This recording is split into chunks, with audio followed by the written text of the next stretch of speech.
the defender jumps, if the dummy half goes blind and gets into the 3, what defender goes and matches the attacking numbers down to 6 and 11. Does the first defender always go to the black dot? That's what you call. Yeah. That's your approach. That's your approach. Yeah. Okay. I would always look at something like that. That's Yeah. going to be my philosophy Yeah. or one of my principles. Yeah. Yep. Why? Because I know if I'm tired, I know where I'm going first. I don't have to think. And so you've got to think of when players are at fatigue levels. So, yeah. How do I simplify the game for them? Uh-huh. Oh, cool. I'm at the first marker. I know I'm going to this way. Yeah. And now if I'm the second marker, I automatically know I'm stepping forward to cover the spot. I'm not standing still. Whatever that is, that's what you do. Yeah, so I'd roll that second rower. He would, like if the ball goes to that short side, The second row. the Is 11 is the one who goes that side, goes to the short side as well to defend there.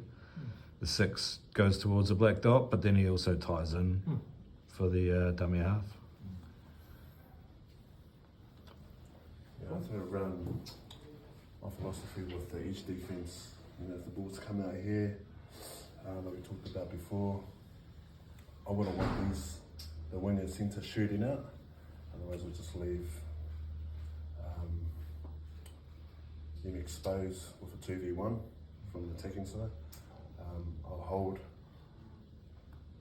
The defence line should be pushing up from the inside, so the half should dictate the line speed.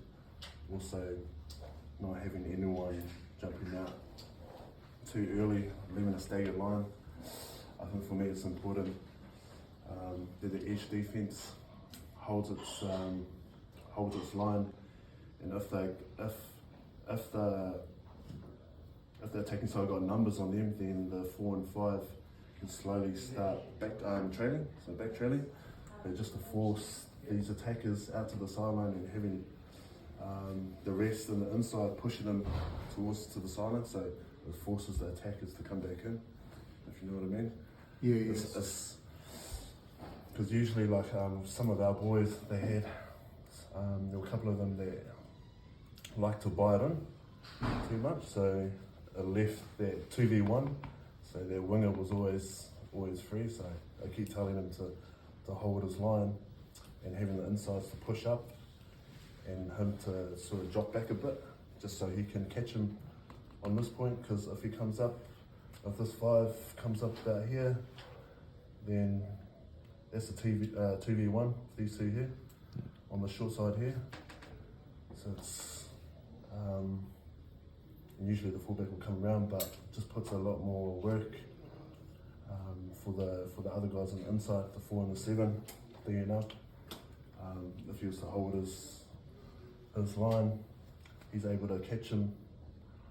If they were to attack around this area, the attackers, the 5 is able to catch him about here, and having the 4 sort of time inside, and the 7 forcing him out to the sideline or forcing him back in, if you get what I mean. Yeah, just on It's that. kind of easy that. And on that one too, where you got this one here, man, Yeah, on the short side, yeah, and you know how we're saying black dot in the middle, we're going to head there. Yeah. So we're going to work on, so if this guy jumps out here, we're going to have a passive, who's going first? I was at the 6. So the first marker go in. Go in. Yeah, and then and then your second marker. Around that ruck area? Yeah. Oh, yeah, okay, so if this one jumps out here, we're passive leaving here, that Yeah. defensive line joins up as a 3-on-3. Yeah. Hey, Yeah. so that's our short side defensive work. yeah. That's good. Just on our wingers and centres, because it looks like obviously those crosses looks like they've got shape. Do you guys put your wingers slightly just on the outside of the centres? Or you just man on wingers? So you give Yeah, them yeah, give them the so- outside. Yeah, Yeah. so you give them the Yeah. outside, that way you just get it inside D coming in and showing the line. Yeah. Yeah, Do you guys do that or? I suppose it depends where you are in the paddock. Yeah, I mean, but I think you've got to trust your players that you have there on the wing, that they do give them the outside. You know, you'd rather go in the out than inside of you. So I think sometimes the 5 and 4 is like a little half moon back. You know, Yeah. coming back. Just like a metre and a Yeah, half, yeah, or yeah, just yeah. half a metre away. Eh? Yeah, yeah, like you were saying, Matty.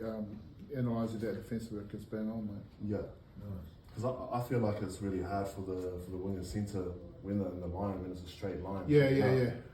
It's kind of hard to they don't have enough space to make decisions, you know, because on the edge, all these, like the fullback and the wing and the centre, they're taking the edge quite hard. Yeah. So usually I'll have the 5, you know, half a metre back, and the 4 sort of just drop back just next to the half. Having those guys in the middle pushing up a bit more, putting more pressure back in the inside of the attacking side. So they're forced to go out there, but it gives the winger and the centre time to catch them if they do sort of try to get around them, so they're able to catch them just sort of on an angle, back angle. Yeah.